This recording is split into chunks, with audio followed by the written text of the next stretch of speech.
ঢাকাই ছবির নন্দিত অভিনেত্রী তিনি। দীর্ঘদিন তিনি অভিনয় নেই, তবে তার জন্য আজও ভালোবাসা নিয়ে অপেক্ষা করেন বাংলা ছবির দর্শক। বলছি এক ও অদ্বিতীয়া শাবনূরের কথা। অভিনয়কে যিনি অনন্যতা দিয়েছেন ঢাকাই ছবিতে।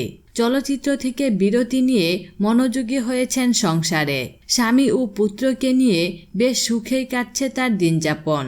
অস্ট্রেলিয়াতে স্থায়ী হলেও অনেক দিন হয় তিনি ঢাকাতে, তবে প্রচারের আলো থেকে দূরে ছিলেন। সেই দূরত্ব কাটিয়ে গেল শনিবার সন্ধ্যায় এসেছিলেন তার প্রিয় স্থান এফডিসিতে। দেখা করেছেন দীর্ঘদিন না দেখা প্রিয় মানুষদের সঙ্গে।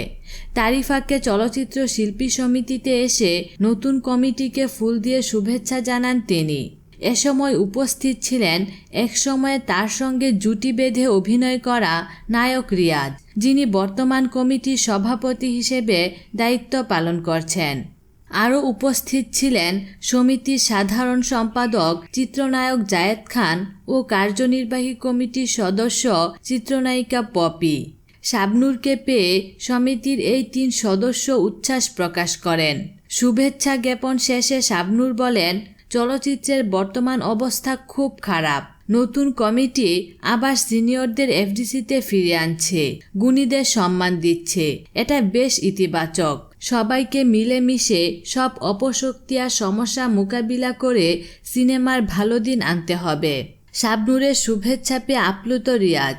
তিনি বলেন, শাবনূর ঢাকাই ছবির জন্য কি তা নতুন করে বলা বোকামি। তার মতামত, পরামর্শ ও সমর্থন আমাদের কাছে খুব গুরুত্বপূর্ণ। অনেক দিন পর তাকে পেয়ে তার সঙ্গে আড্ডা দিয়ে খুব ভালো লাগলো।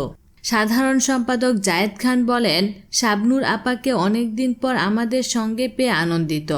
ওনার মতো গুণী শিল্পী এই সংকট মুহূর্তে আমাদের পথ নির্দেশনা দিলে আমরা উৎসাহ পাব। তিনি অনেক কিছু নিয়ে আলাপ করেছেন। আগামী 24 জুলাই অনুষ্ঠিত হতে যাচ্ছে জাতীয় চলচ্চিত্র পুরস্কার প্রদান অনুষ্ঠান। সেদিন চলচ্চিত্রের মানুষেরা উপস্থিত থাকবেন বিজয়ীদের শুভেচ্ছা জানাতে। উপস্থিত থাকতে পারেন শাবনূরও।